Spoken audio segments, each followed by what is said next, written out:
Afternoon, everybody.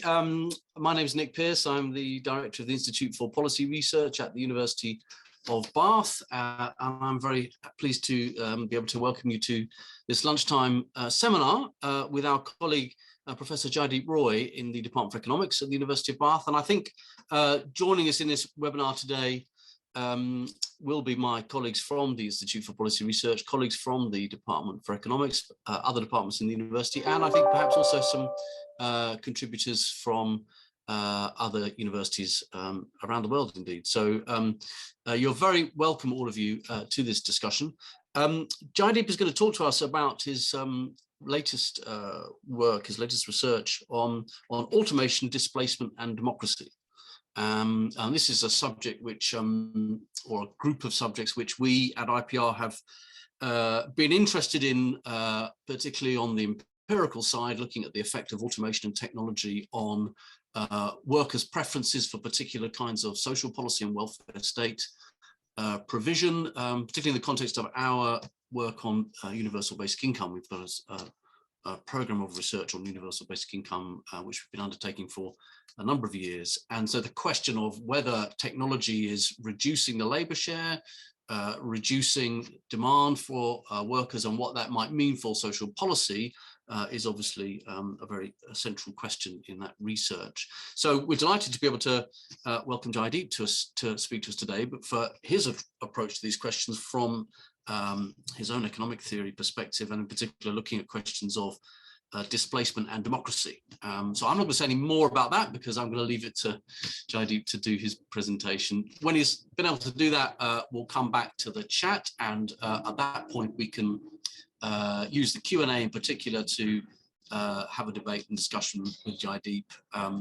So please do use that Q&A. We're recording the seminar so that in future we can post it as a podcast. And as I say, if you wish to come in with any questions and discussion when we come to the end, please do table your questions in the Q&A, and then I'll aggregate those up and we can have a discussion with Jaideep. So that's enough from me. I'm going to mute myself, stop my video now, and hand over to Jaideep for his presentation. Jaideep. Right. Thank you, Nick, and thanks to everybody who's here. So this is a great opportunity for me to share some thoughts that I've been collecting over the sort of stuff I've been doing on automation and democracy. So what I'm going to do now is share screen. And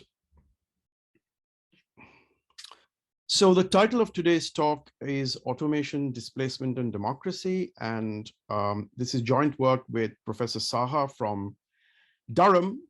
Now, this is, as Nick rightly points out, this is a rather broad, deep and important sort of topic in today's discussions, be it in academics or in public sphere.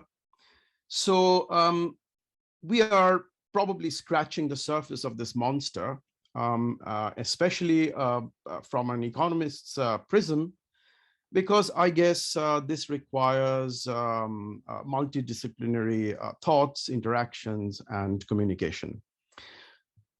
So I'm not sure if this is blocking. Yeah, good. So Elon Musk, one of the prospective suppliers of industrial robots, was asked, what about mass unemployment from the source of this technology? So he says, this is going to be a massive social challenge. There will be fewer and fewer jobs that a robot cannot do better than us. These are not things that I wish will happen.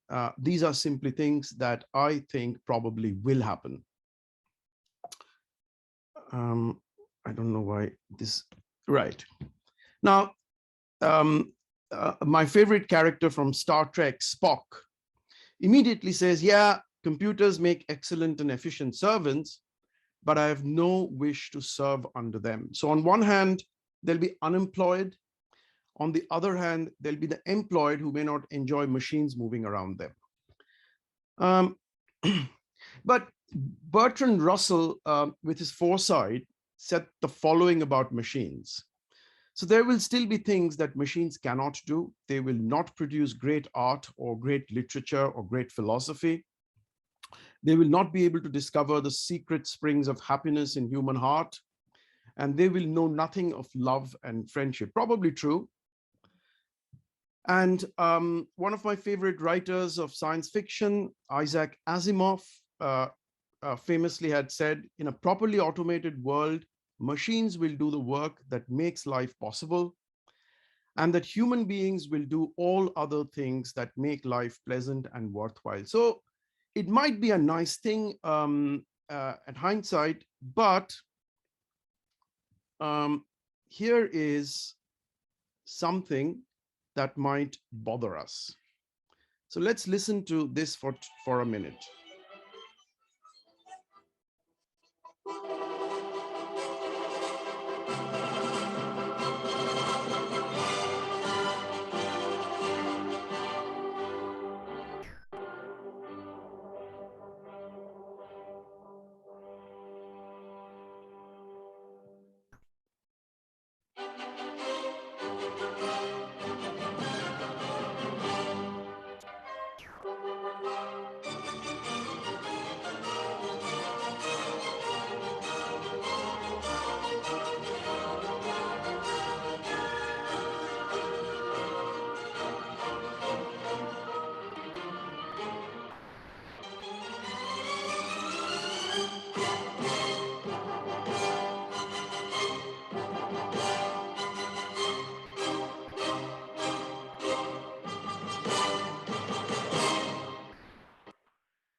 So if machines can start composing the minds of geniuses like Beethoven, who knows what's coming for us? Probably all of us might get replaced one day. And then Bill Gates recently says the robot that takes your job should pay taxes. So these are the sort of there's a lovely book I've been reading recently, written by Aaron Bastani. He writes for the New York Times, which is called Fully Automated Luxury Communism. So that's the sort of idea that machines will do the bad things for us. So what is automation and displacement that we are thinking of in this paper, at least? So IBM has a very precise definition of that. It is a term for technology applications where human input is minimized. This includes business process automation, IT automation, personal applications such as home automation, and more like Hoovers and stuff. ISA defined automation as the creation and application of technology to monitor and control the production and delivery of products and services, like replacing HODs, perhaps. Then McKinsey Global Initiative finds that 25% of Americans work in jobs in which 75% of tasks could be automated by currently available technologies, and 40% are in jobs in which at least half of these tasks are automable, right? So this is the sort of definition of automation that we will use. Now, there is an economic literature about technology, advancement in technology, but these models formalize this technological advancement as factor augmenting, meaning that technological progress acts as if it increased the effective units of factors of production like labor, or Hicksian approach, which leads to a proportionate increase in the output obtained from any input combination. So that's the classical view of technological progress. This is very different what we are doing here. And so, of course, there's a literature, therefore, Sachs and Kotlikov, Graetz, Michaels, Nordhaus. They model automation as capital augmenting technological change, which assumes that automation should be thought of as embodied in more productive or cheaper capital, which will then substitute for labor in a process governed by the standard calculations of elasticity of substitution in the production function. But Besson, on the other hand, argues that automation mostly increases the productivity of labor and models automation as labor augmenting technological change. So this is the classical viewpoint of classical economists' viewpoint of automation. Now, Darren Acemoglu does something else more in line to what we are doing. So in contrast, he says that this is task-based. Automation is conceptualized as the expansion of the set of tasks that can be produced by machines, has very different effects. So this sort of technological progress. It always reduces labor share, labor demand, and the equilibrium wage, unless, of course, even in the short run, productivity gains are very high, right? In his paper, Robots and Jobs, Evidence from the US, he shows that estimates robust negative effects of robots on employment and wages, and says that one more robot per 1,000 workers reduces the employment to population ratio by 0.2 percentage point and wages by 0.42%. And then he has a series of papers. One is competing with robots, says that a 20% increase in robot adoption in industry is associated with a 3.2% decline in industry employment. Also says that it's the middle-aged workers who are more likely to get replaced in this process of automation. In the handbook of Oxford Handbook of Artificial Intelligence Governance, this is a forthcoming article because this handbook is still in print, says that if artificial intelligence continues to be developed along its current trajectory and remains unregulated, it may produce various social, economic, and political harms. These include damaging competition, consumer privacy. These are the usual sort of devils in the movie, and consumer choice, excessively automating work, fueling inequality, and failing to improve work productivity, damaging political discourse. Something that we're going to talk about, democracy's most fundamental lifeblood, but nothing has been actually done on this rigorously, at least by economists. In the Journal of Human Capital in 2018, he says that automation displaces the type of labor it directly affects, depressing its wage, something we are going to use implicitly. And through ripple effects, automation also affects the real wage of other workers and their employment status, depending on how close these skills of the workers are, something we are really going to model quite explicitly. Now, because the workers' welfare is involved, the trade unions are involved, right? So Richard Freeman, an economist, says, funnily, if you keep, so this is about pandemic time, right? So if you keep me 6 feet away from the other worker and you have a robot in between, it's now safe. And the robot companies are selling that as a solution, and the unions aren't going to say no. You should have the workers standing next to each other so they get sick. So there's a lot of debate going on between the industry, robot suppliers, and the trade unions.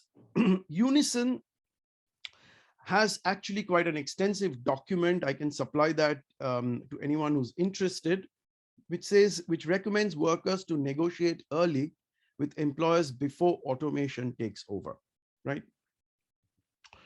And then there are trade unions in the US, and they do lots of stuff.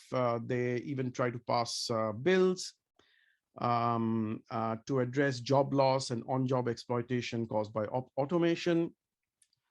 ASEAN Trade Union Confederation is also starting to worry about this. There's a lot of discussions and considerations with concerns about particularly low-skilled jobs. So they believe that the low-skilled are particularly threatened in this expansion. Now, another trade union in the US, they include automation in collective bargaining, bargain for additional transfers to protect wages and also lives of the displaced, right?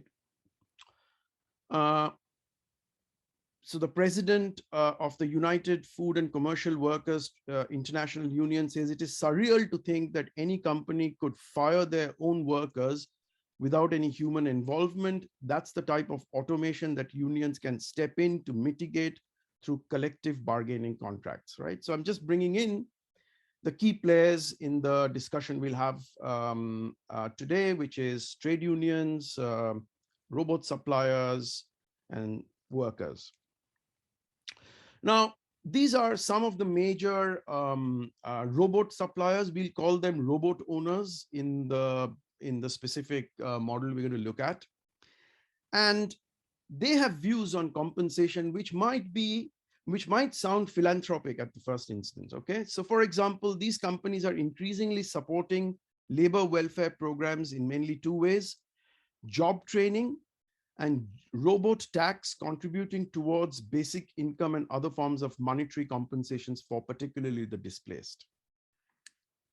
So with this background, I'm going to move into the formal bits of the story that I want to share with you today. But before that, it's always nice to say what we don't do in this paper. So there will be some players in this paper, like the industry, like the robot owners, like the trade union, like the workers and political parties.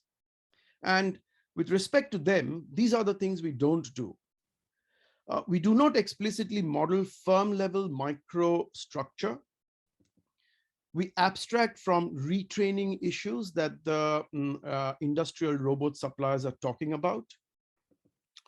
We assume that outside options, when you get unemployed, are not necessarily tied to industrial skills. Each of these can be tweaked and the model expanded and analyzed. We can't do everything in one paper, and we have a lot of results already in the simplified world that we're looking at.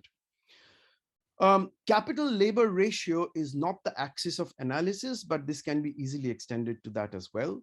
We will be looking at a distribution of industry-based skills. We do not model crony capitalism or political trade unions. So, right. So this is not an agency model it's a standard agency model in political economy.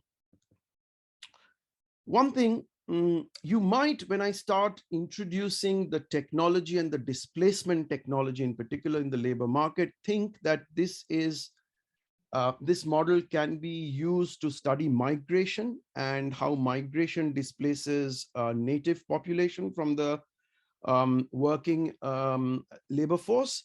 But it could be modeled, but only up to the displacement technology. Politics and the welfare bits would not be comparable. So that requires a different study altogether. So with that, I'm going to move into, I'm sorry, there is this, which is, okay, good, that's better.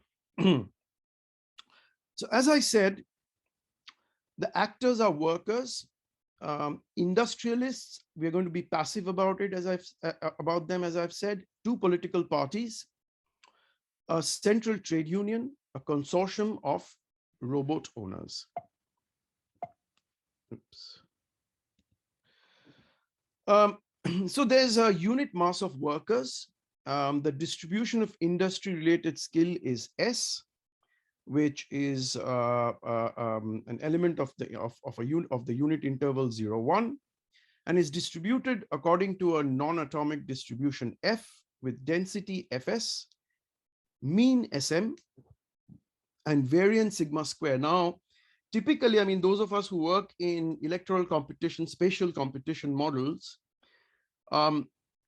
variance is not a very important factor. Particularly in models where you have convergence of platforms as political equilibria. Here, variance of the skill distribution will matter, as I will indicate, if I don't forget. It's a small point, interesting but small. I think I have it somewhere on the slide. Industrialists make employment decisions based on the economy-wide automation drive, alpha, that establishes the skill-based relative productivity of workers as opposed to machines. Automation substitutes labor. A worker with skill S will retain her job with probability alpha minus S square. So the closer your skill is to the automation environment in the economy, the higher is the probability that you will lose your job, right? Now, of course, when you know the distribution of the skills and therefore you have a hold over the mass of the workforce, you can compute aggregate displaced labor force as the integral of 1 minus P under this f function, little f function. So that's 1 minus sigma square minus SM minus alpha square. So see, when automation is displacing the median skill, displacement is high. Okay, right. Okay. Now, the way we look at it is the society is evolving in a period where they foresee that there will be some automation through democracy. Okay. Now, this society, this society is represented by a collection of robot owners and representatives of the labor force, which is a central trade union. So automation is supplied by a consortium of profit maximizing robot owners.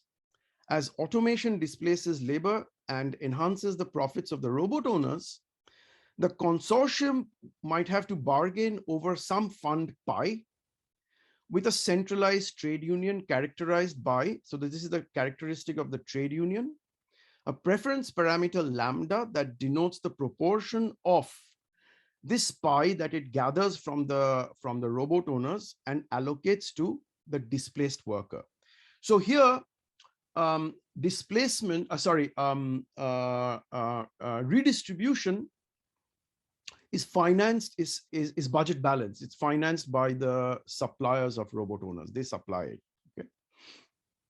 Okay. So what is the robot owners payoff?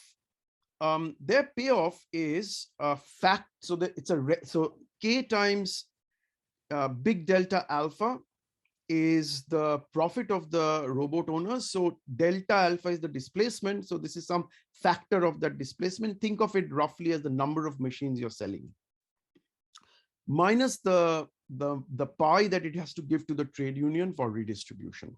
Okay. And the union's payoff is utilitarian welfare of the workforce. Okay, whether you're employed or not, labor force. Okay. Now, you can do this collective bargaining in various ways. I'm going to show you a very rigorously worked out asymmetric bargaining where the welfare function is the Nash program, which is a Cobb-Douglas of the welfares of the robot owners and the trade unions, the two parties in the bargaining, where beta is the power of the bargaining power of the robot owners.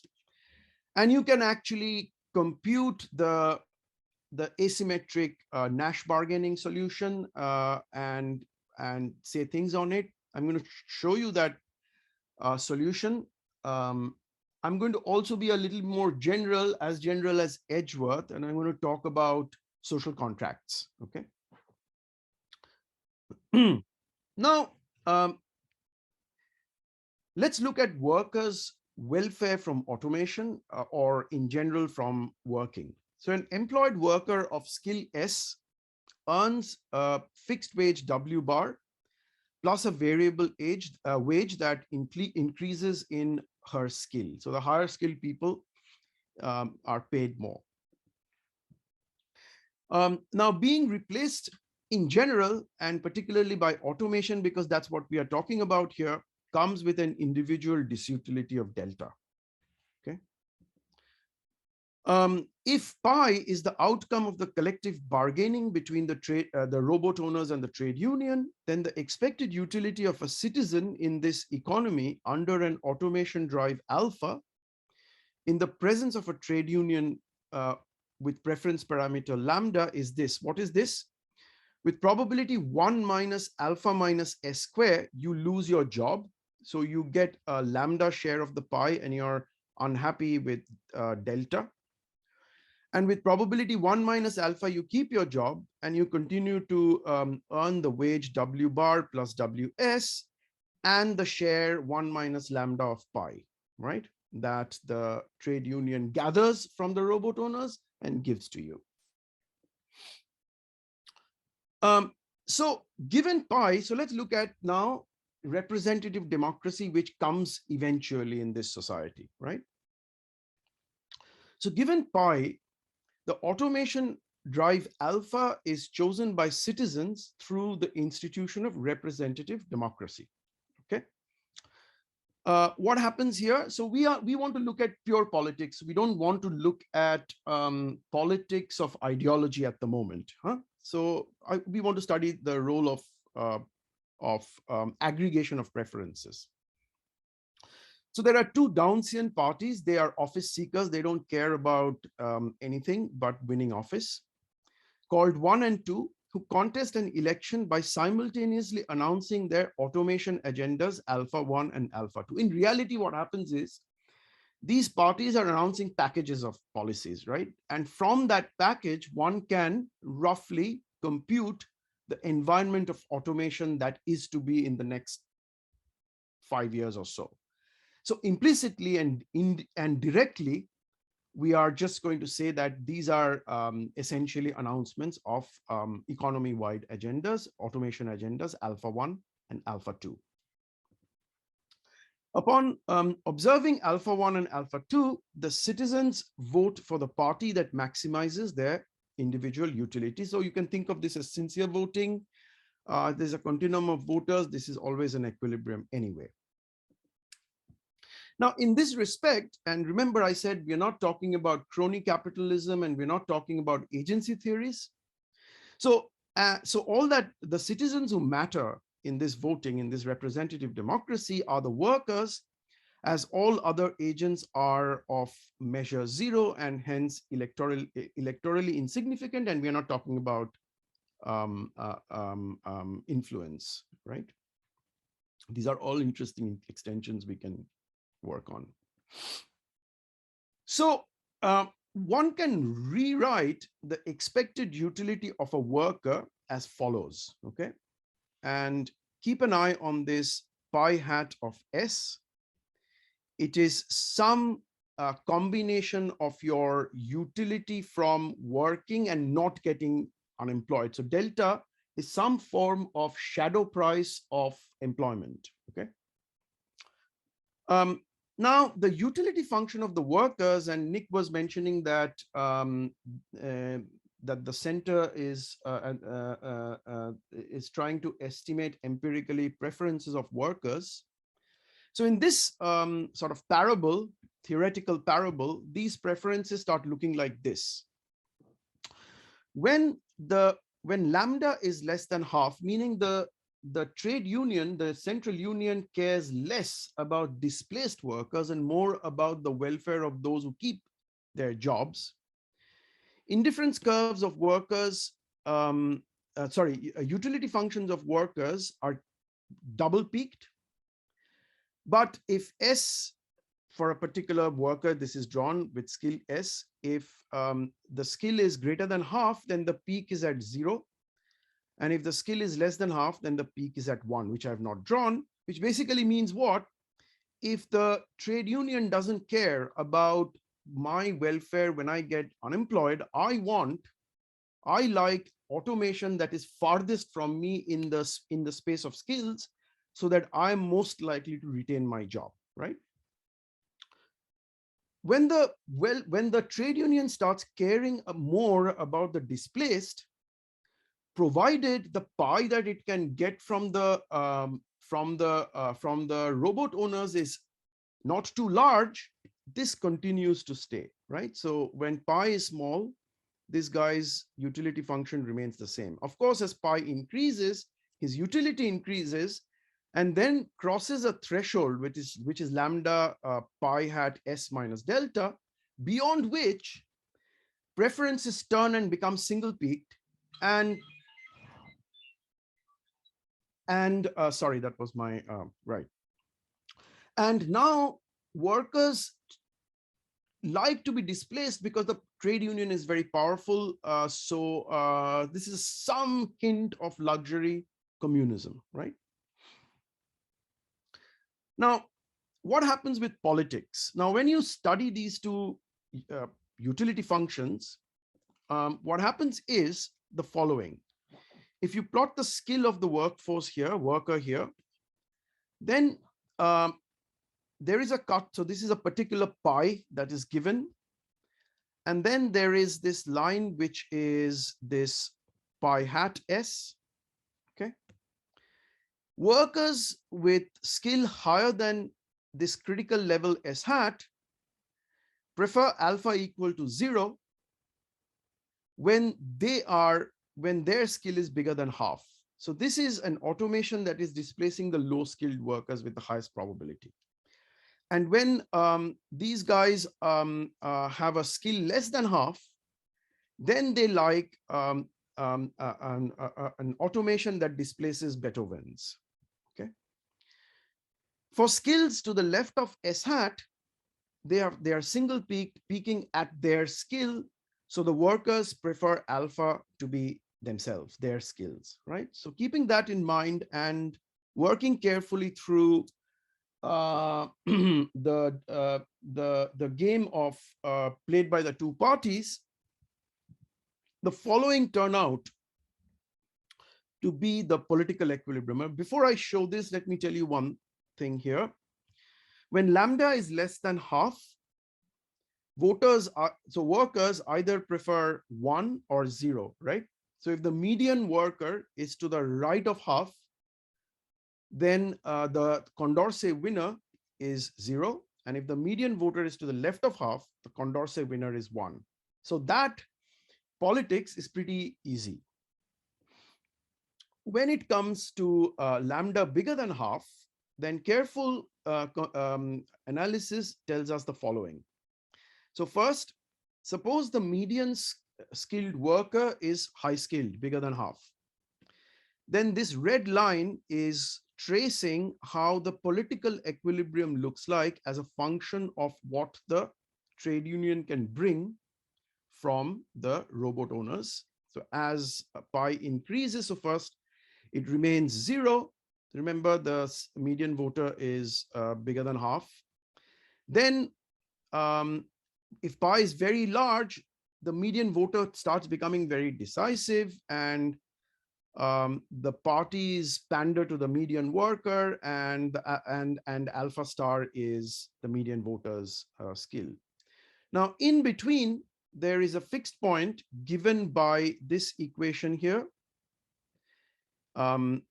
Fixed point in the political game.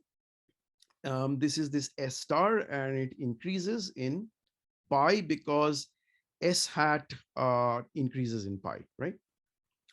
Okay, so that's how it looks there. When the median voter is less skilled, then you can now understand that this will be slightly reversed. In the very beginning, when pi is small, the median voter actually likes high skilled guys to be replaced because she is low skilled. So the convergence is towards one up to a point, and then there is a continuum of equilibrium, but we'll come to this in a bit later at some critical pi. And then it follows S star for a little while and then creeps up to S1 as pi becomes larger. Why it is exactly fixed, I can share proofs later. That's not for this seminar. All right, so this is how politics looks like for a given share of redistribution fund that the trade union can appropriate.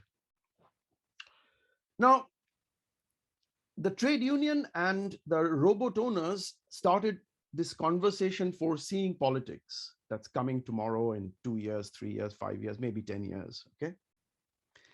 So we're going to now look at the solution of pi, knowing how political equilibrium is affected by the agreed pi. Now, this is not a smooth problem. but what we find is that when lambda is less than half, okay, so this is a trade union which cares less about the displaced.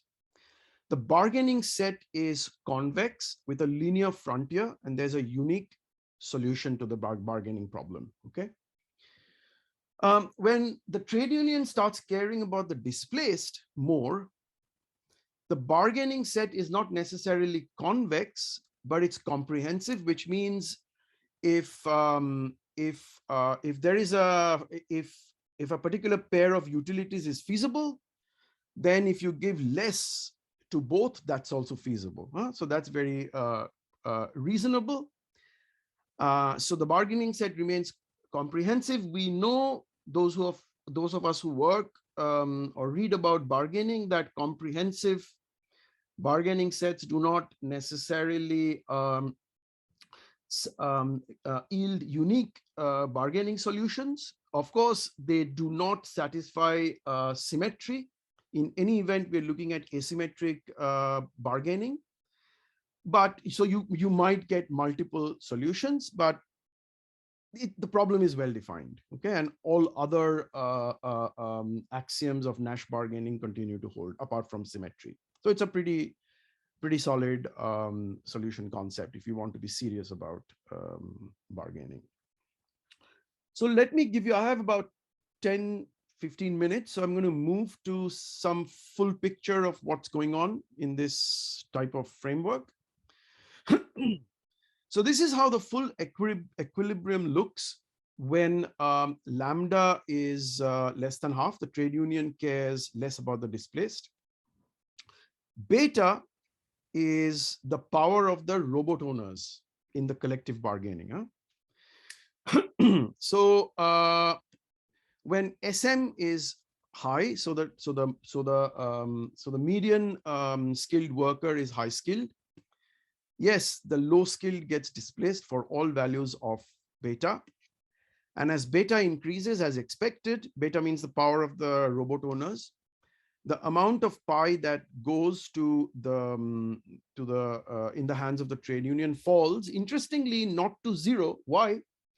Because politics has some bite in it here. So if you give zero, then the equilibrium may change and affect the size of displacement, which may affect profits adversely for the robot owners, right? Clearly, again, when the median worker is low skilled, then the high skill gets displaced in every political equilibrium. By every, I mean for all beta, and the appropriation remains similar, okay? Things become complicated and interesting when lambda is bigger than half. So when lambda is bigger than half, the trade union cares more about displaced workers, okay? So as beta increases, so this is alpha,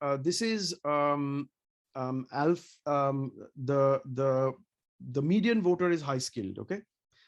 So as beta increases from 0, the equilibrium is at SM, I'm talking of alpha, then it jumps down to some S double star, moves down, and then jumps down to 1.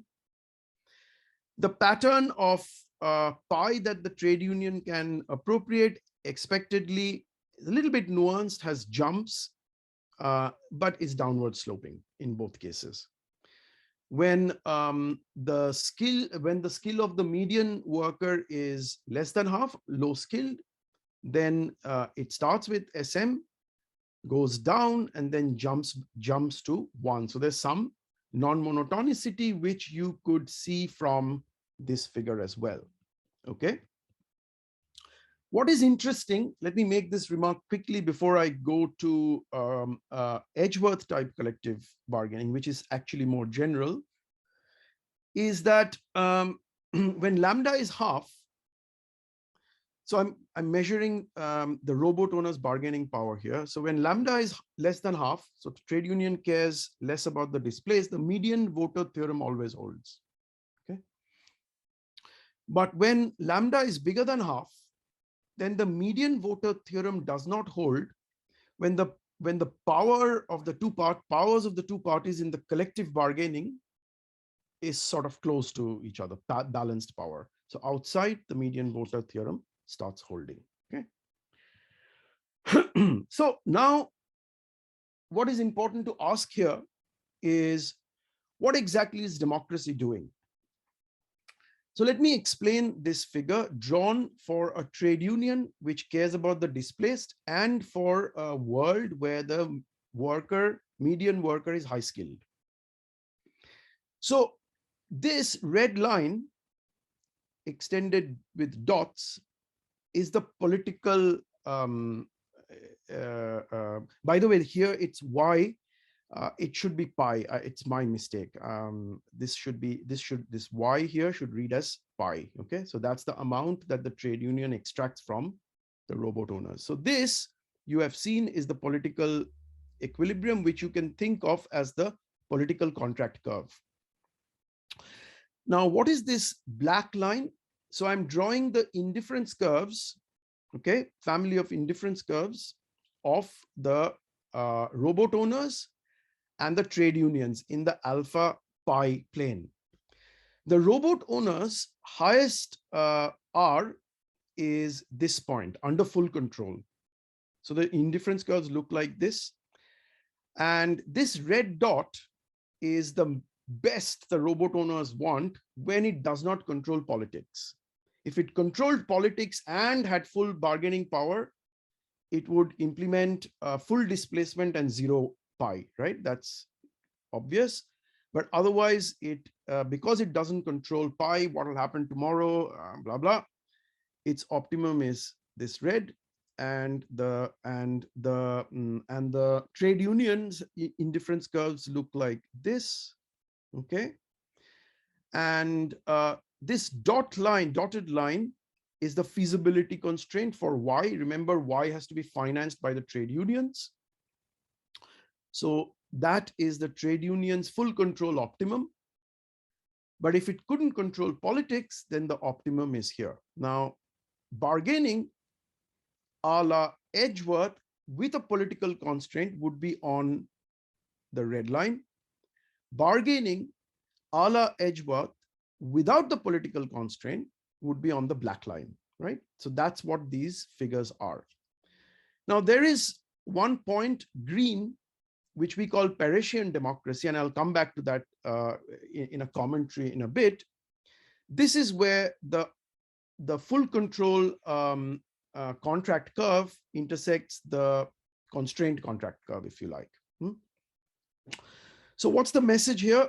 Strong trade union means overshooting of automation. See, strong trade union means you are somewhere here because the trade union's power is high. So there is overshooting of automation due to democracy. Strong robot owners means undershooting of automation. So you are somewhere here. Whereas if there was no democracy, then the automation would have been somewhere there, right? And there is a unique Paretian democracy point. I'm going to wrap up very quickly. So when the trade union cares about the displaced more, then the picture starts looking like this. You know what these pictures are about now. There are two Paretian democracies because the two contract curves intersect each other twice. So strong trade union means overshooting of automation, that remains. Strong robot owner means socially optimum automation because the optimum automation remains here, which is the SM point. Balanced power means overshooting of automation. So when you have balanced power, undershooting of automation, the democracy line that falls below the black line, right? But there are multiple Paretian democracies. Finally, when the trade union does not care about the displaced, interestingly, there does not exist a Paretian democracy, and the strength of trade union robot owners are not important. Overshooting or undershooting of automation is all about the skill of the median voter, where the median voter is. So with that, let me summarize, Nick, if you give me 2 minutes more. So what do we see so far? I say so far because I'm working on a couple of extensions, not necessarily for this paper, but we shall see. So collective bargaining sets political agendas about automation in a non-trivial way. Zero robot tax is not necessarily an ideal policy for robot owners when they do not control politics, but can only affect agenda setting. A trade union more inclined towards on-job exploitation rather than worrying about workers who lose their jobs will implement extremist automation. So industrial robots will displace neuroscientists or parking lot personnel and have the least impact on displacement. When the trade union cares more about the displaced, then it's a little bit more nuanced. If the trade union is very powerful, we start getting this fully automated luxury communism. So very high redistribution from the robot owners and high rates of displacement of the median worker. Okay. If the trade union is weak, displacement is minimum, but can displace either the very high or the low skilled, as is pi. When intermediately powerful, it's something in between is happening. So that's the message. Economies with identical trade union types and same powers, same shares of power between them and the robot owners can end up with very different automation and distribution drives, provided one side is strong. So I'm talking about this multiple equilibria in the full picture. One of these equilibria is intermediate in nature, and the other equilibrium is either with maximum displacement when the trade union is very powerful, or minimum displacement if the robot owners are very powerful. And finally, some comments on Paretian democracy. So interestingly, Vilfredo Pareto, in his book, The Transformation of Democracy, writes, the diverse natures of men combined with the necessity to satisfy in some manner the sentiment which desires them to be equal has had the result that in the democracies they have endeavored to provide the appearance of power in the people and the reality of power in the elite. These are exactly these green points on these curves, which does not exist for a trade union who does not care about the displaced. And the message there is democracy distorts Pareto efficiency in particular ways. When the union cares less about the displaced, there is no Paretian democracy ever. When the union cares more about the displaced, there is a unique Paretian democracy when the median voter is high skilled and multiple Paretian democracies otherwise. So with that, Nick, I should end my talk. I'm stopping to share now. Great, thank you very much, Jaideep. Thank you very much for that. Right, let's open this up to questions and discussion. I'm just going to go into the chat. Ada Garcia Lazara asked for a clarification. What is pi? I mean, pi was the redistribution fund, if you like, from that the trade union can appropriate from the robot owners. Yeah. Exactly. Yeah. Sure. Okay. So that's just a clarification, but that's good. Are there any other questions? I'm just looking at colleagues in the chat, whether you want to type your questions into the Q&A. I mean, I suppose, Jaideep, while we wait for people to come in, just to sort of, go back to this sort of empirical world for a bit, sure. Where we're more active. One issue, of course, is that the effects of automation and technology and the nature of technologies is mediated, obviously, by the presence of trade unions and collective bargaining, and the different national political economic institutions in which trade unions play a role, and obviously the variation it will depend on the extent of union coverage, union bargaining and union coverage. which is very weak in Anglo-liberal democracies, much stronger in coordinated market economies, and they're sort of mixed, if you like, in countries which have got relatively low union membership, but where unions lead for sector deals in the wider economy. And I suppose that relates to the question of where automation and robotization is very high in so-called superstar firms, where actually trade unions are non-existent and they're only just starting to organize. So to come back then to your models, in those circumstances, are you either saying that a trade union is just weak or non-existent in your models in those circumstances, and are they then plotted 0 to 1 for those different variations in union membership coverage and bargaining power? Right. So I think what you're saying is captured by the parameter beta in the model, where so what you're saying is, suppose beta is very high, right? So when beta is very high, everything is determined, roughly speaking, by the location of the median skilled population. Okay. And if the median skilled population is high skilled, there will be a lot of automation in industry that will displace the low skilled workers. Okay. And if the median voter is low skilled, then typically it will displace workers who are high skilled. Okay. The other point is, you will not get a Paretian, you may not necessarily get a Paretian democracy. So you can make people happier by doing other things. Yeah. Okay? This is roughly the message on the theme you're thinking of from this analysis.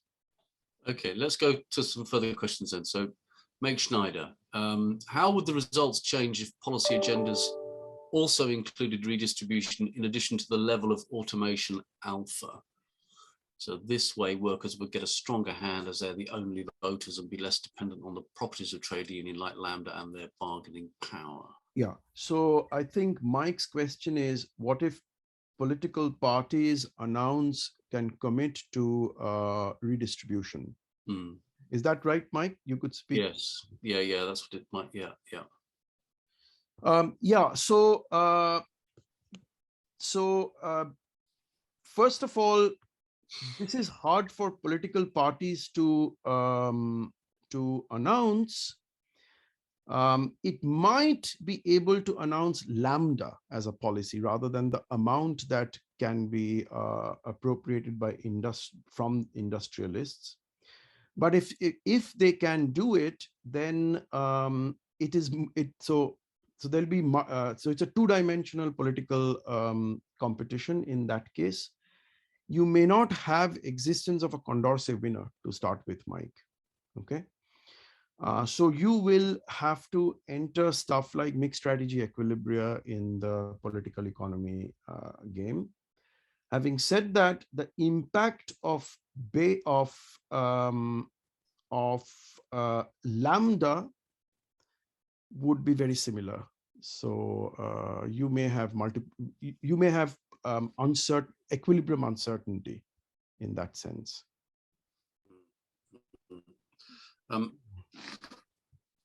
Mike's come back. Probabilistic voting model would help then to get equal. No, so the preferences of voters will remain as I've shown, but the competition may have issues. You may not have a median voter, and then you start talking about mixed strategy equilibria and stuff like that. Okay.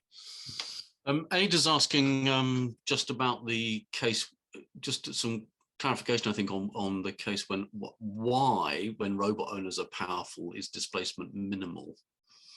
Has she understood? Right. So that's the interesting bit about this framework. So when the robot owners are extremely powerful, so imagine they can control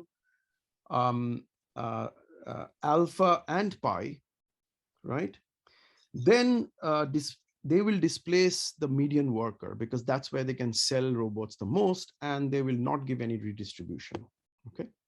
But if they don't control politics, then interestingly, they will not displace they will actually give some redistribution to the workers, because otherwise the politics would lead to an alpha which will not maximize their profits, will not displace enough. So they will control this pi as an instrument to affect politics that favors their profits. Yeah, yeah. How do you model a situation like that we have in the UK, where the most important voting groups are not workers when they're retired? So one way of doing this is you can interpret lambda pi as a retirement benefit. So you voluntary retirement, you just retire. Mm-hmm. You can also think of delta, which is this disutility from work, from getting unemployed. Dependent, you can choose your level of delta depending on whether you want to remain in the workforce looking for a job or other employment, or you want to retire. So these little tweaks you can do in a model like this. I would prefer not to, because tweaking is taking too simplistic views of these very important things that you're asking. So I'd rather think afresh about these things. Yeah, no, I'm just thinking that, there's, from the welfare state preferences literature, there's an extensive literature on intergenerational differences in welfare preferences for consumption or investment in particular. So pensions versus education, for example, between young and old. And the retired population may have no preferences on displacement or unemployment versus employment, but has preferences about pensions and welfare and services like the NHS. So preferences perhaps over pi, but mediated entirely through politics. Yeah, so this is related to Mike's question actually, because in this model, pi is not a political variable as such. It is implicitly through the alpha and the total surplus it generates, but not as such. Yeah. I think in order to address your question more seriously, pi might have to become a political variable. Yeah. And then those guys don't care about alpha other than the fact that alpha generates pi. Yeah.